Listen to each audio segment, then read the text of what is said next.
esperar o pessoal chegar aí. Desculpa, gente, tive um problemazinho técnico, demorou mais do que eu pensava. É coisa de quem nunca fez live, tá fazendo a primeira vez, apanha. Vou chamar aqui a Fábia novamente. Parabéns, Sara! Feliz aniversário! Aproveitar enquanto está aguardando a Fábia. Pronto, desculpa. É coisa de gente que está fazendo live pela primeira vez.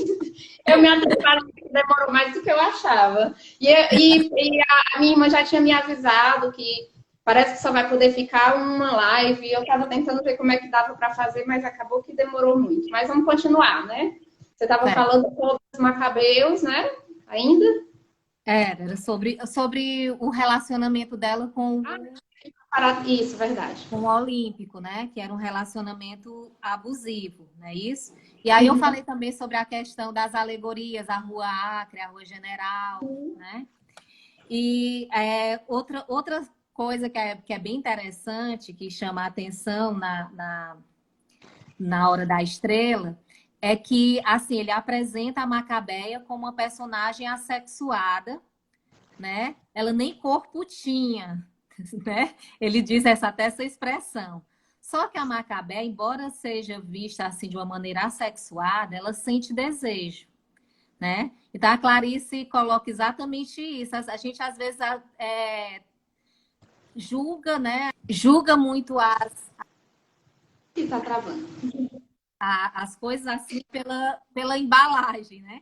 E a Macabé, ela sente desejo como qualquer outra pessoa, embora ela seja descrita assexuada. E é muito engraçado quando o narrador coloca, eu vou até ler aqui uma passagem, que ele diz assim: ela sabia o que era o desejo, embora não soubesse que sabia. Era assim, ficava faminta, mas não de comida. Era um gosto meio doloroso que subia do baixo ventre e arrepiava o bico dos seios e os braços vazios sem abraço. Tornava-se dramática e viver doía. Ficava então meio nervosa e Glória lhe dava água com açúcar.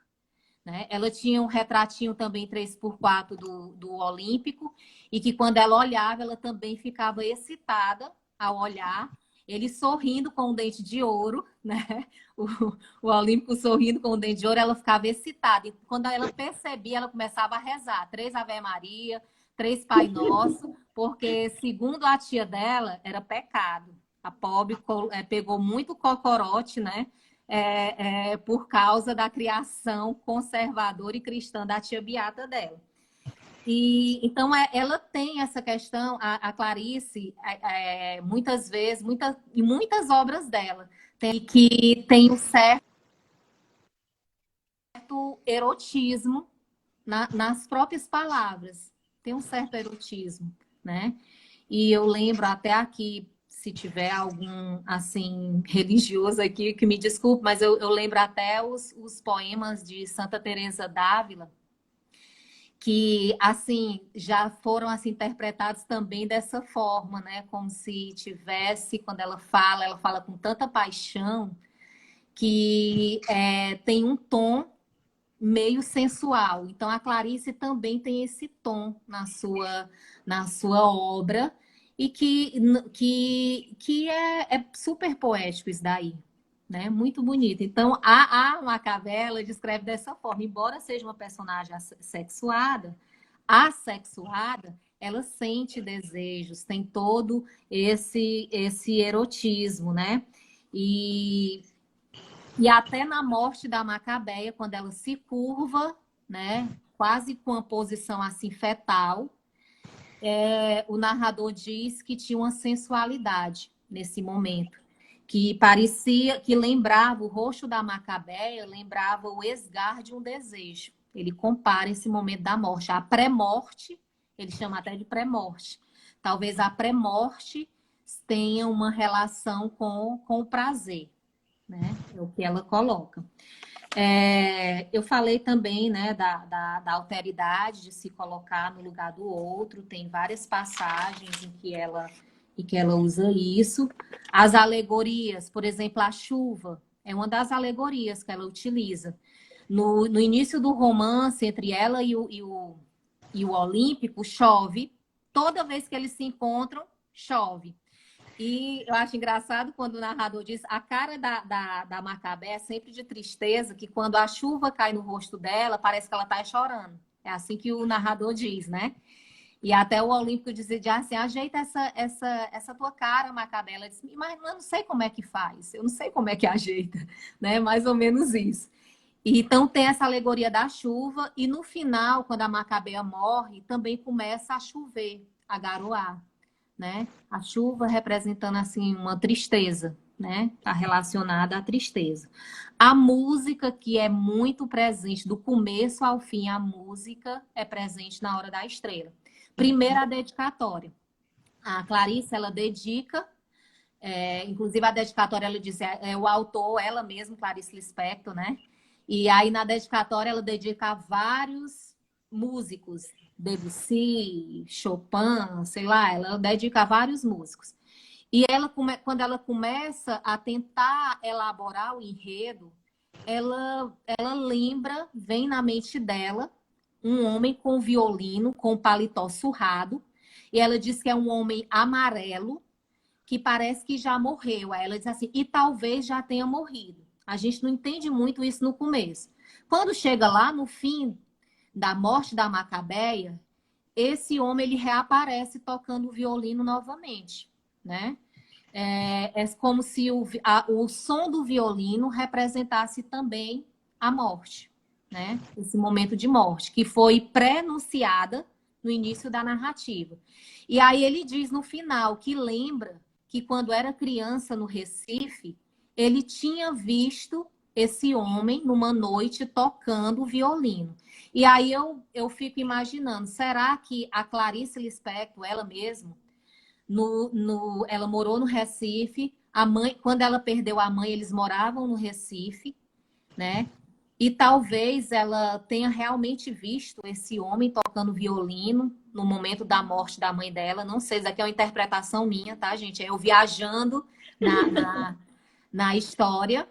E quando ela lembra lá no começo, é como se fosse fragmentos do inconsciente dela que está lá guardado, essa imagem do homem, e que ela não lembra lá no início da narrativa. Mas no fim ela consegue lembrar.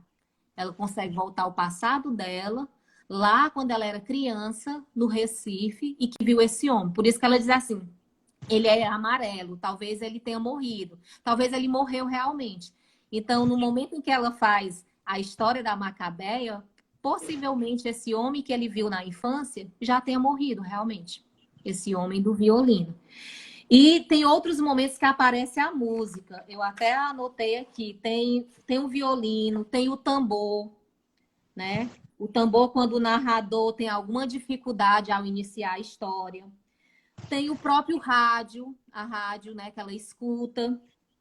O som de uma trombeta. Trombeta, quando a gente fala em trombeta, a gente lembra de quê? Do Apocalipse, né? Dos mitos do Apocalipse, né? Das histórias do Apocalipse. Quando eu falo em mito aqui, gente, não é querendo dizer que a história da Bíblia seja uma história mentirosa, não é nesse sentido. Mas é que tem toda essa fantasia do mito, né? Você falando aí do trompete, né? É engraçado como para você ver como a literatura é plurissignificativa, né? Porque eu peguei assim, alguns elementos que você está citando aí, eu também peguei para usar com outra acepção. Então, alguns elementos da música têm ligação com o circense também. Né? E o trompete é um deles, né? Porque a minha tese do doutorado, né? foi em relação a questão da recepção, né? Da recepção da obra, que varia, né? É por isso que é legal essa troca, essa discussão, porque aí quem está ouvindo ganha nessas diferenças de interpretação, que é a interpretação, né, da literatura. E a Clarice, ela é muito sugestiva. É tanto que há críticos que dizem que a Clarice, ela parece ter mais do que os 5 sentidos que a gente tem. Ela é tão sensitiva, ela é tão sinestésica na sua narrativa, que parece que ela tem mais do que os 5 sentidos. Né? Então, eu acho que ela passa isso para o leitor. Então, ela é muito sugestiva e dá muita abertura para várias interpretações, né, da Clarice. Então, tem a trombeta, que lembra o Apocalipse. Só lembrar aqui o que foi que eu coloquei, né? A trombeta, ela aparece quando a Madame Carlota, né, a cartomante, vai fazer referência ao seu futuro, que é um futuro bom, mas o som da trombeta já nos remete ao apocalipse, ao fim do mundo, não é isso? É a retomada aí do mito que a Clarice faz. No início é uma retomada que lembra os mitos de origem. E no final é uma retomada que lembra os mitos apocalípticos, né? Que ela faz. Então, é riquíssimo. Tem o trombone, tem a flauta doce, a flauta doce tem um som infantil.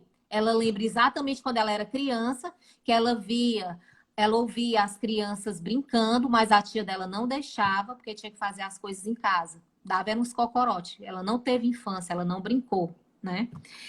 O piano também aparece e no final aparece os sinos quase badalando, né? Ela não diz que os sinos badalam. E os sinos representam a morte, né? O badalo do sino representa a morte. Outras alegorias que aparecem o capim. Um capim numa cidade grande, no interior, o capim é muito comum, né? Mas numa cidade grande... Oi, Cindy! O capim já é aleatório e ele surge à toa. E no momento que a Macabeia morre, ela cai na sarjeta e aparece esse capim aleatório, à toa, igual a Macabeia. Então há essa referência do capim com a Macabeia, como uma coisa à toa, aleatória, naquela cidade grande que é o Rio de Janeiro. Deixa eu ver aqui outras alegorias. A própria estrela, a hora da estrela que representa a morte, né? Ela só vai ter visibilidade quando ela morre, a Macabeia, porque antes disso, ninguém se dava conta da existência dela. Ela falava com as pessoas e as pessoas nem fingia que nem via a coitada. Mas quando ela morre, várias pessoas se aproximam, né? O trágico, o pão e circo, né? As pessoas se aproximam, talvez até você usou isso, eu não sei, na sua tese de doutorado. As pessoas se aproximam de Macabeia para ver aquela tragédia, a maneira que ela tem visibilidade através da morte, né? Isso, através do trágico.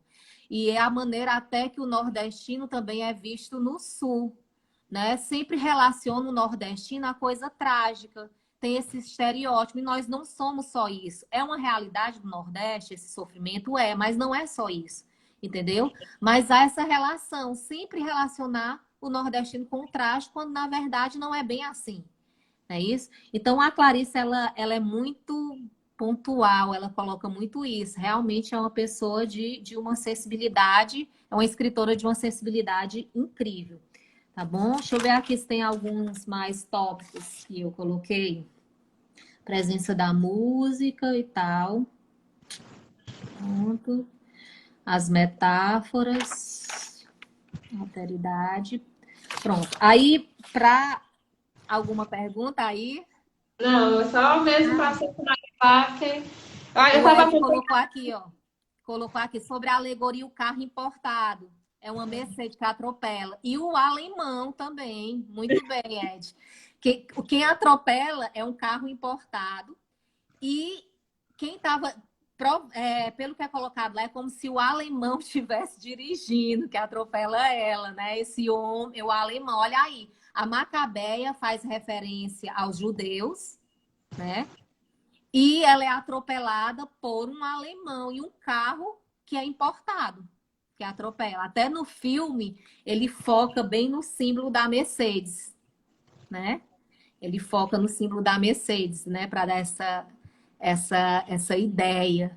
Então, muito bem essa alegoria aí que o Ed citou, ok? E, assim, no final, ela coloca assim, qual é o peso da luz? A gente não sabe por que a Clarice coloca isso, né? Aí se a gente for ver, o estrangeiro atropela um exemplar do povo, exatamente. Em plena ditadura, exatamente. O estrangeiro atropela um exemplar do povo, porque ela representa o povo, a classe popular. Ela é esmagada, como a Clarice disse, né? Ela é uma cidade que é toda contra ela. Ela vai morar numa cidade que é toda feita contra ela. E Que era o que eu ia falar mesmo? Sim, o peso da luz. O peso da luz, né, é uma teoria que parece que foi criada até pelo próprio Einstein, e que o peso da luz é um cálculo e que é mínimo. E alguns físicos parece que diz que a luz nem peso tem. Parece que tem um impasse aí. E se tem, é mínimo esse peso. Então ela faz referência à própria luz da estrela da Macabeia. E que é a nossa luz também na hora da morte. Na hora da morte, a gente se reduz praticamente ao nada. E aí, o último bilhete da Clarice, que foi no dia 7 de dezembro, ela morre no dia 9, se eu não me engano, e ia fazer aniversário no dia 10 de dezembro. Tem esses mistérios aí de Clarice, que são coincidências, né? Pode ser coincidência, pode ser mistério. Vamos acreditar que é mistério, que eu acho que é. Agora eu vou fazer igual a Anne, a Anne Shirley. É muito mais romântico a gente dizer que é um mistério. Ela mesma dizia que a gente tende a separar o natural do sobrenatural, mas o próprio natural é sobrenatural. Natural. Né? Exatamente. E aí, o último bilhete da Clarice, gente, lembra muito o final da Hora da Estrela, né? E parece, e quando ela começou a escrever o romance A Hora da Estrela, ela não tinha noção da sua doença, não. Ela não tinha. A própria Olga Borelli, que é muito amiga dela e era praticamente secretária, foi quem organizou juntamente com ela, ajudou a Clarice a organizar o romance. Ela dizia que ela não tinha noção da sua doença. Ela foi ter noção da sua doença exatamente depois da publicação do romance. Com poucos dias depois ela adoeceu, ficou hospitalizada e essa doença levou à morte, um câncer generalizado. Não é isso?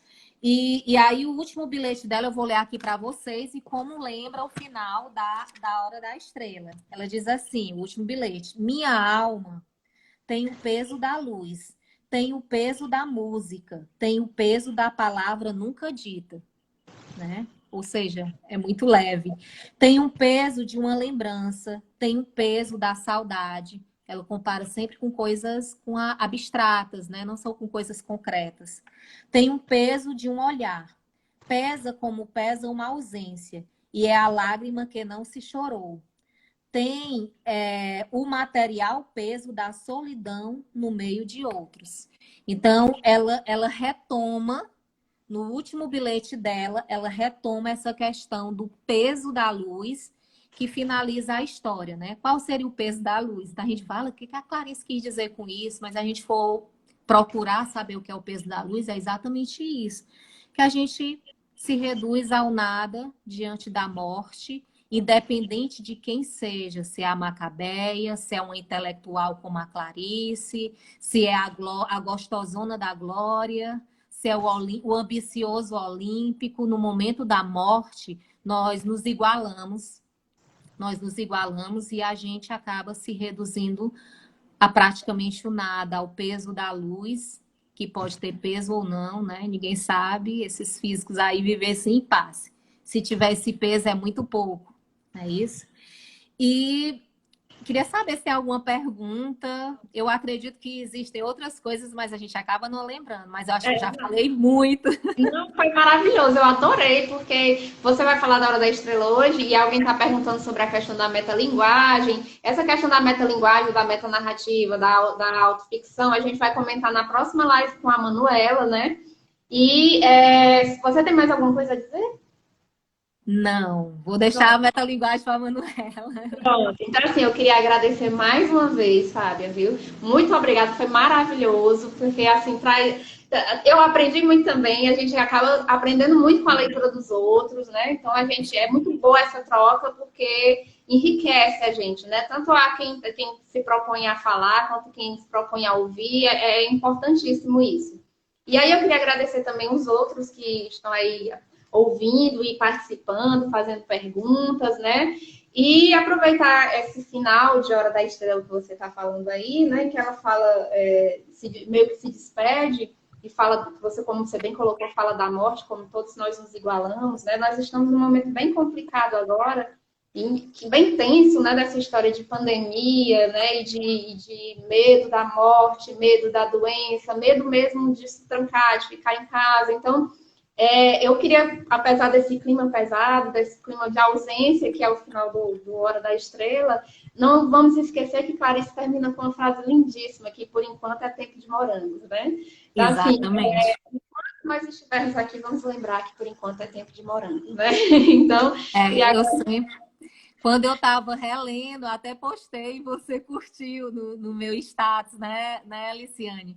Quando eu estava relendo, que eu terminei a obra, a gente cheia de notícias ruins, né? Mas assim, eu tenho um problema, às vezes, de ansiedade. Eu acho que a maioria das pessoas hoje tem. E a gente vê muita notícia ruim, mas o que tem me salvado nesse momento de isolamento, não que eu goste de sair, eu até gosto muito da minha casa, eu amo minha casa, né? Mas assim, quando a gente é obrigado a se isolar, porque a gente às vezes evita até o contato com os pais, com pessoas da família, com amigos, né? E o que está me salvando nesse momento é realmente a leitura, é o que salva nesse momento. Assim, eu tenho muitas outras coisas a fazer. Quem é mãe tem, né? A gente tem os filhos, tem a casa, né? Tem estudo, tem trabalho e tal. Mas quando sobra um pedacinho, para a gente não estar só se bitolando as notícias, as más notícias, que todo dia, eu acho que está mais ou menos com uns 2 anos que a gente só tem má notícia.